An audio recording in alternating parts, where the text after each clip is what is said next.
My husband's work wife demanded he skip our 10th wedding anniversary for her birthday dinner because it was during office hours. Now, they are both screwed. My husband's work wife demands that he skip our wedding anniversary for her birthday dinner because it's during office hours. Sarah from accounting started as my husband's project partner 3 years ago. I didn't think much of it at first. They worked on the Henderson account together, stayed late sometimes, grabbed coffee during breaks. Normal colleague stuff, right? Then she started texting him at 9 p.m. about urgent work matters that were just complaints about her boyfriend. She'd call during our date nights because she needed advice about her apartment hunt. My husband Jake always answered because he felt bad leaving a coworker hanging. I tried being understanding. I really did. But when she showed up at our house on a Sunday crying because her boyfriend dumped her, expecting Jake to console her for 4 hours while our kids wondered why daddy couldn't play with them, I knew this had crossed a line. Jake didn't see it though. She's just going through a rough time, he'd say. She doesn't have many friends. I'm just being supportive. Supporting her became his second job. She'd monopolize his lunch breaks, drag him to help her move furniture, even convinced him to be her +1 to her cousin's wedding because she didn't want to go alone. I watched my husband slowly become someone else's emotional support system, while our own relationship got the leftover scraps of his attention. The worst part was how she'd sweetly acknowledge my existence when we'd run into each other. "Oh, hi, Emma," she'd chirp, then immediately turn to Jake with some inside joke from work. I felt like a third wheel in my own marriage. But here's the thing about being pushed too far. You either break or you get strategic. I chose strategic. I started documenting everything, not to sue or expose anyone, but for my own sanity. Every text she sent after work hours, every weekend interruption, every boundary she crossed. I also started rebuilding. I joined book club, took up pottery, reconnected with old friends. I stopped waiting for Jake to choose our marriage and started choosing myself. Jake noticed the shift. Suddenly, I wasn't available to listen to his Sarah stories. I had plans when he wanted to complain about her latest crisis. When he asked what was wrong, I simply said I was giving him space to manage his work relationships however he wanted. 6 months passed like this.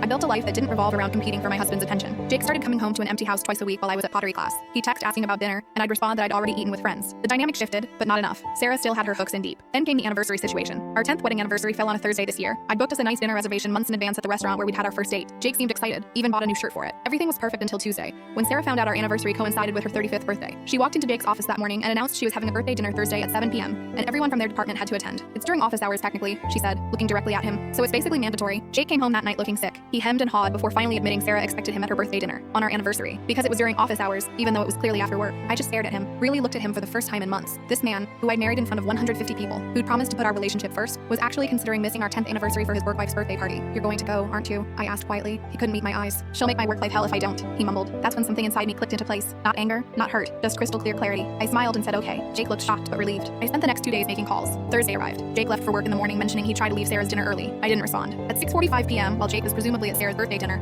I was at our anniversary restaurant, but not alone. I'd invited Tom, Jake's boss, and his wife Linda for dinner. I'd called Tom earlier that week mentioning I wanted to discuss some concerns about office boundary policies affecting employee families. He was intrigued enough to accept. We had a lovely dinner. I explained how work relationships were affecting personal lives, using carefully chosen hypothetical examples. Tom's wife Linda turned out to be a former HR director who had strong opinions about professional boundaries. By dessert, Tom was taking notes about new policies he wanted to implement about after-hours work events and appropriate colleague interactions. Jake called me 8 times during dinner. I didn't answer once. When I got home at 10 p.m., Jake was pacing the living room. His face went from relief to confusion when he saw me dressed up. "Where were you?" he demanded. "Our anniversary dinner," I replied. I wasn't going to waste that reservation. His face went pale. "Emma, I'm sorry. I tried to leave, but Sarah," I held up my hand. "Sarah's going to find the office very different next week. Tom's implementing new professional boundary guidelines." "Oh, and happy anniversary, Jake." I walked upstairs, leaving him standing there with his mouth open.